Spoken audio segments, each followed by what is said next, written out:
नमस्कार, राधे कृष्ण, जय द्वारकाधीश। स्वागत है आप सभी लोगों का इस व्याख्यान श्रृंखला में, जिसमें हम श्रीमद् भगवद गीता का अध्ययन कर रहे हैं। हम लोगों ने पिछले व्याख्यान में श्रीमद् भगवद गीता के दूसरे अध्याय के 18 नंबर तक के श्लोक का शंकर भाष्य के साथ अध्ययन कर लिया था। आज हम इसी श्लोक के अध्ययन को, इसी क्रम को, इसी यात्रा को आगे बढ़ाते हुए हम आज 19 और 20 नंबर तक 20 नंबर के दो श्लोकों का अध्ययन अवश्य करेंगे। आइए, हम लोगों ने पिछले व्याख्यान में असत तत्व क्या है वह हमने देखा था। असत तत्व का निरूपण किया था। भगवान ने असत तत्व का उपदेश दिया था श्लोक के माध्यम से। आज हम और देखा था हमने अंतवंत इमे देहा नित्यस्योक्ता शरीरिणः अनाशीनो अप्रमेयस्य तस्मात् युध्यस्व भारत।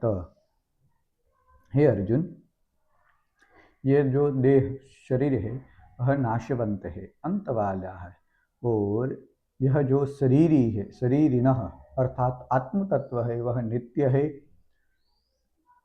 अनाशिनः अर्थात जिसका कभी नाश नहीं होता, और अप्रमेयस्य, अप्रमेय अर्थात जो पहले से ही सिद्ध है, कभी आत्म तत्व मरता नहीं। इसलिए हे अर्जुन, सिर्फ ये अपना देह ही अंत वाला है, अंत इसका ही होता है, हमारे आत्म तत्व का अंत नहीं होता। इसी बात का भगवान ने उपदेश दिया था। और आगे आइए हम लोग इस श्लोक के प्रारंभ की प्रस्तावना को देखते हैं कि यहाँ पर आद्य शंकराचार्य जी महाराज बता रहे हैं कि शोकमोहादि संसार कारण निवृत्त्यर्थम गीता शास्त्रम न प्रवर्तकम इति। एतस्य अर्थस्य साक्षीभूते रुचौ आनिनाय भगवान। यहाँ पर गीता शास्त्रम, यह जो गीता शास्त्र है वह संसार कारण, संसार के जो कारणभूत है, क्या, शोक मोह आदि, शोक मोह आदि को निवृत्ति अर्थम, निवृत्ति करने वाला यह शास्त्र है। न प्रवर्तकम, यह शास्त्र शोक मोह आदि की प्रवर्तक शास्त्र नहीं है, इस शोक मोह की निवृत्ति करता है। एतस्य अर्थस्य साक्षीभूते ऋचौ आनिनाय भगवान। एतस्य, इस अर्थ की, साक्षीभूत, इस अर्थ की जो साक्षीभूत, ऋचौ जो रुचा है, यहाँ पर द्विवचन है इसलिए दो रुचा, दो रुचाओ भगवान आनिनाय, भगवान उद्धृत करते हैं, अर्थात भगवान अर्जुन को बताते हैं। भगवान यहाँ से अर्जुन इस अर्थ के साक्षीभूत दो रुचाओ भगवान अर्जुन को उपदेश के रूप में बताएंगे। फिर से यहाँ से यत् तु मन्यसे, जो यत् अर्थात जो, तू मन्यसे, तू ऐसा मानता है कि युद्धे, युद्ध भूमि में भीष्मादयः, भीष्म आदि, मया हन्यते, भीष्म आदि मारे जाएंगे, इसके द्वारा मया हन्यन्ते, मेरे द्वारा मारे जाएंगे। अब हे अर्जुन, तू यह बात सोचता है कि युद्ध भूमि में भीष्म आदि व्यक्ति मेरे द्वारा मारे जाएंगे, तो अहम एव तेषां हंता, मैं ही उसको मारने वाला हूँ। यह जो भीष्म आदि पूजनीय व्यक्ति है वह मारे जाएंगे और मैं ही इनको मारने वाला हूँ। इति एषा बुद्धि मृषा एव ते। तो हे अर्जुन, तेरी एषा बुद्धि, यह बुद्धि, मृषा एव सर्वथा के लिए मिथ्या है। तेरी यह भावना सर्वथा के लिए मिथ्या है। कथम, इस प्रकार से मिथ्या है? तब यहाँ पर हम देखते हैं कि अर्जुन को यह भ्रम है कि अर्जुन यह पहले अध्याय में भगवान से कहता है कि हे प्रभु, हे भगवान, मेरे सामने युद्ध भूमि में भीष्म आदि पितामह, गुरु द्रोणाचार्य आदि समस्त पूजनीय व्यक्ति जो है, मेरे लिए सम्माननीय व्यक्ति है, जिसके लिए मैं यह पृथ्वी जीतना चाहता हूँ, वह सभी मेरे सामने युद्ध भूमि में अपने प्राण और धन की चिंता किए बिना ही खड़े हुए हैं। और इसी बात को यहाँ पर श्लोक है, आचार्य पितरः पुत्रास्तथैव च पितामहा मातुला श्वशुरा पौत्रा श्याला संबंधिनस्तथा। आचार्यगण, पिता के तुल्य व्यक्ति, अपने पुत्र समान सभी सभी व्यक्ति, तथैव च पितामह, पितामह समान व्यक्ति, मातुलाः मोसाल पक्ष के, ननिहाल पक्ष के जो व्यक्ति है वह, और स्वसुरा स्वसुर तुल्य जो व्यक्ति है, पौत्राः अपने पुत्र के भी पुत्र है, और श्याला अर्थात अपनी पत्नी के जो भाई कहे गए हैं, वह सभी संबंधी मेरे सामने नहीं, लेकिन इस युद्ध भूमि में मारे जाएंगे। यह अर्जुन के मन में एक ऐसी भावना थी, मिथ्यावाद था। इसी बात को निर्देश करते हुए यहाँ पर कहते हैं। क्या कहते हैं, आइए इस श्लोक के माध्यम से हम जानते हैं। पूर्व श्लोक तक शरीर को अर्थात आत्मा को अविनाशी जानने की बात कही। पूर्व हमने पिछले जो श्लोक पढ़ा था, अंतमंत इमे देहा नित्यस्योक्ता शरीरिणः, यह पूर्व श्लोक में अब तक शरीरी अर्थात आत्म तत्व को जानने वाली बात कही। उसी बात को अन्वय और व्यतिरेक से दृढ़ करने के लिए, जो शरीर को अविनाशी नहीं जानते अर्थात आत्म तत्व को अविनाशी नहीं जानते, उसी बात को आगे के श्लोक में बताएंगे। आइए हम आगे का श्लोक देख लेते हैं। यह श्लोक पहले देख लेते हैं। श्लोक का गान इस प्रकार है, य एनं वेत्ति हन्तारं यश्चैनं मन्यते हतम् उभौ तौ न विजानीतो नायं हन्ति न हन्यते। य एनं वेत्ति हन्तारं यश्चैनं मन्यते हतम् उभौ तौ न विजानीतो नायं हन्ति न हन्यते। यहाँ पर पदच्छेद यहाँ पर है, सारे पद एक एक ही है, लेकिन यश्चैनम, यह, च ऐनम, मन्यते हतम उभौ तौ न विजान, बाकी सारे पद एक एक ही है। आइए देखते हैं यहाँ से, पदच्छेद हो गया, अब पदार्थोक्ति। पद यहाँ पर य एनम वेत्ति और फिर हंतारम, यह, च और ऐनम, मन्यते और हतम, सभी पद एक एक ही है। उभौ तौ न विजानीतो, न अजम, यहाँ पर दो शब्द है, न और अजम, न अजम हन्ति न हन्यते।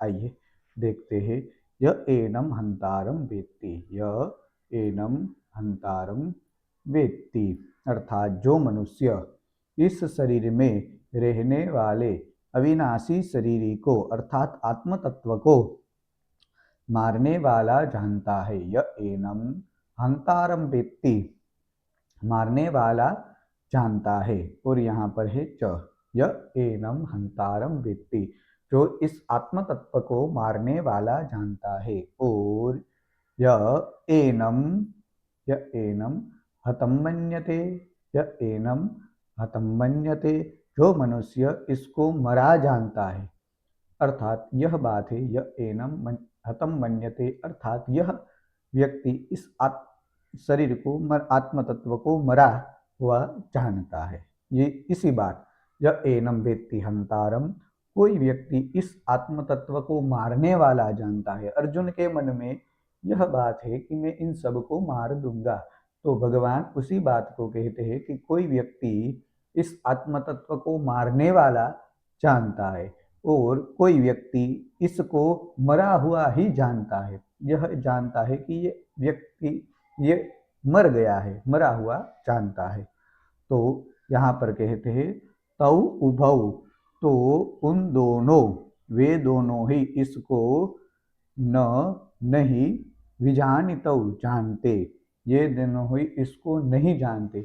किसको नहीं जानते, किस बात की यहाँ पर किसकी बात हो रही है? अयम न, इस आत्म तत्व की। अयम न, यह न हंति, यह अयम न हंति, यह न मारता है और न हन्यते, और न मारा जाता है। यहाँ पर आत्म तत्व की बहुत बढ़िया बात है कि कोई व्यक्ति यह जानता है यह कि यह इस अविनाशी शरीरी अर्थात आत्म तत्व को मारने वाला जानता है और इस आत्म तत्व को मरने वाला जानता है। तो वे दोनों ही इसको इस प्रकार से नहीं जानती कि यह आत्म तत्व न मारता है और न ही किसी से मरता है। उभौतौ, यह दोनों इस बात को नहीं जानते कि यह आत्म तत्व न मारता है किसी को और न किसी से मरता है। इसी बात, यह श्लोक मैंने कठोपनिषद कंठस्थ किया थे, तभी पढ़ा था कि हंता चेन्मन्यते हंतुम हतश्चेन्मन्यते हतम उभौ तौ न विजानीतौ नायम हंति न हन्यते। आगे का श्लोक भी इसी प्रकार से है।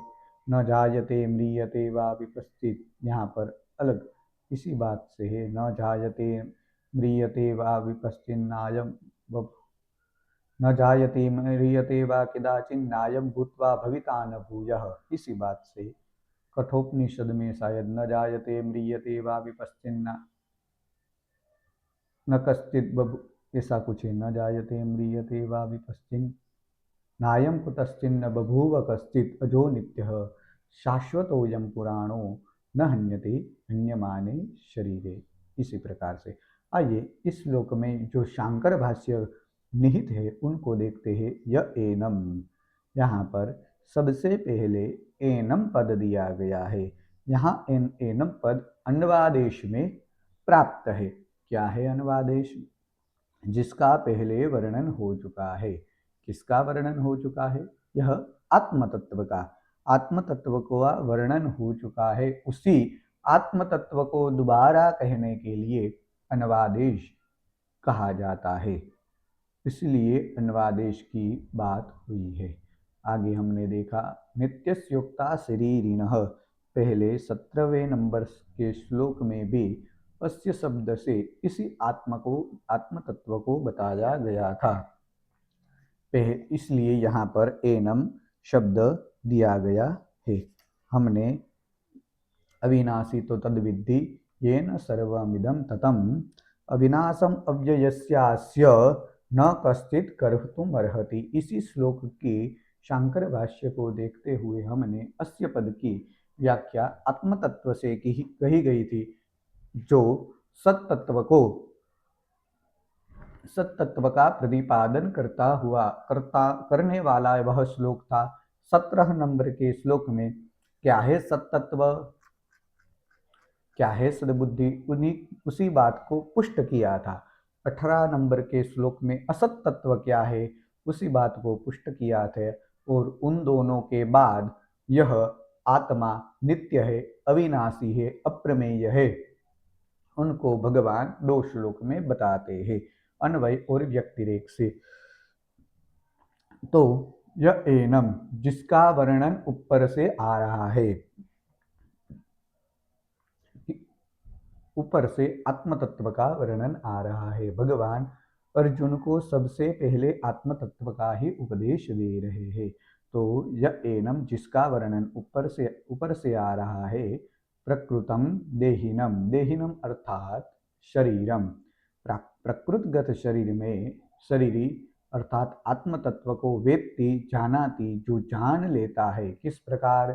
हंतारम हनन क्रिया कर्तारम, इस आत्मा को जो मारने वाला, हंतारम मारने वाला समझता है, कर्तारम समझता है, हंतारम जानाति।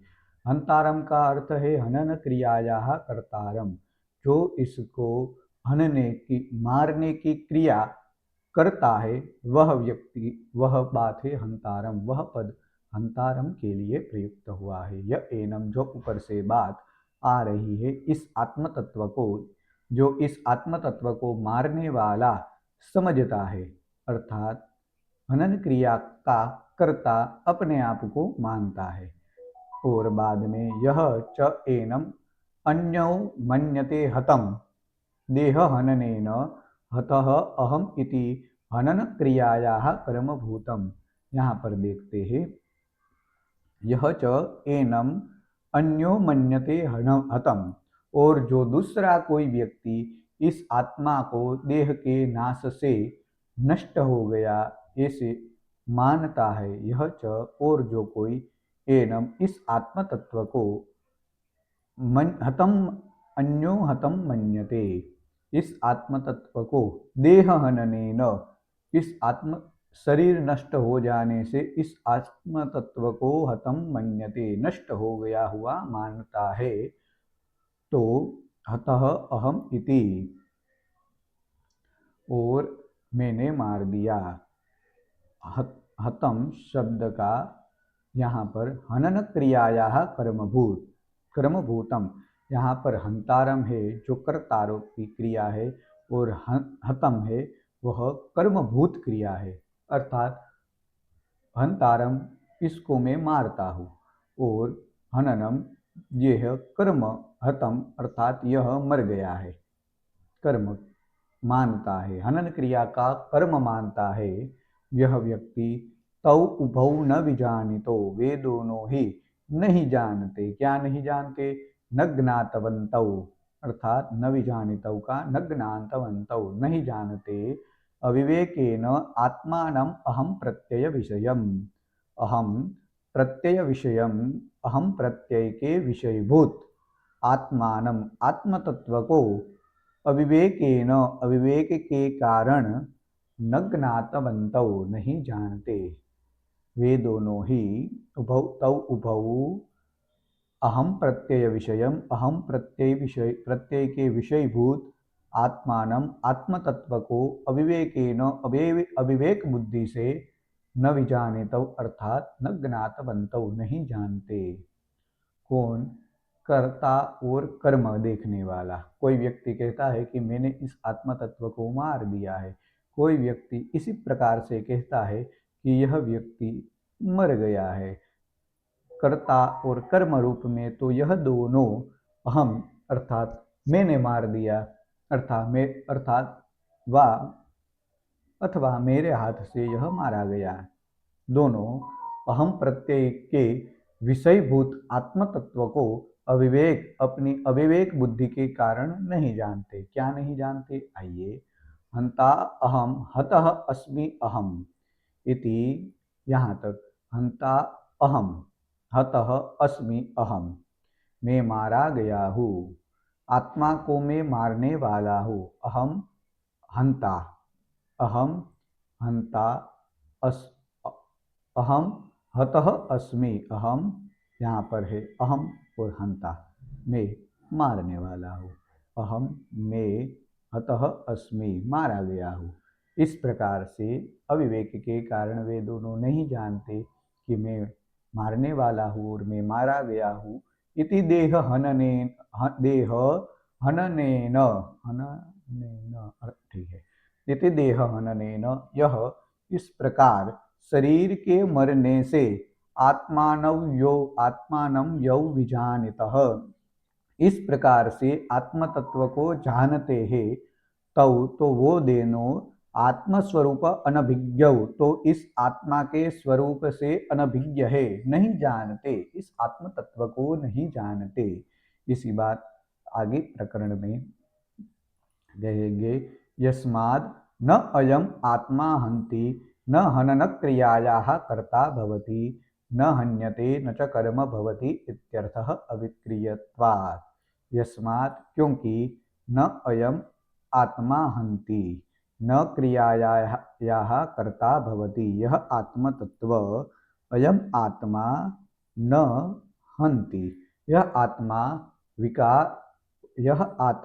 विकार रहित होने के कारण न तो किसी से मरता है। अविक्रियत्वात्, विकार रहित होने के कारण अयम आत्मा, यह आत्मा न हन्ति, न उसको कोई मार सकता है। न हनन क्रियायाः कर्ता भवति, और यह आत्म तत्व की हनन क्रिया कोई उनको मार सकने में समर्थ है। ऐसी बात है। न हन्यते, और नहीं मारा जाता। न च कर्म भवति इत्यर्थः, और न तो हनन क्रिया का कर्ता होता है वह न कर्म होता है। कर्म क्या है कि मैं मारा गया हूँ, यह कर्म है। तो यह कोई बात नहीं है।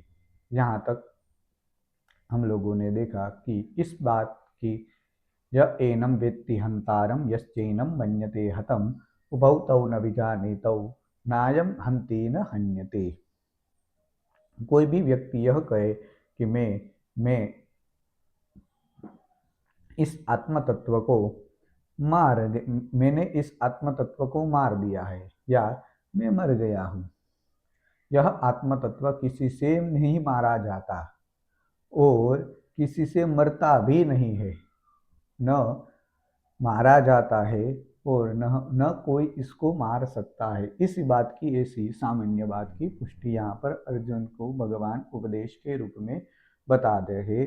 अब आगे के श्लोक को हम दूसरे व्याख्यान में देखेंगे, वरना इस अध्याय में सिर्फ एक ही 2 श्लोक पर ही अब बड़ा भाष्य प्राप्त है, वरना एक दिन में हम 2-2 श्लोक, 3-3 श्लोक देख सकते हैं। आगे हम इसी व्याख्यान में सिर्फ एक श्लोक देखेंगे और उसके बाद भी एक श्लोक, फिर हम 2-2, 3-3 श्लोक देखेंगे, क्योंकि फिर व्याख्यान फिर छोटा हो जाएगा। फिर एक ही दिन में, एक ही व्याख्यान में 2-3 श्लोक हम देख सकते हैं। तो आज के इस व्याख्यान को यहीं पर समाप्त करते हैं। आप सभी लोग इस व्याख्यान को दूसरे लोग तक पहुंचाइए। सभी लोगों को नमो नमः। राधे कृष्ण। जय द्वारकाधीश।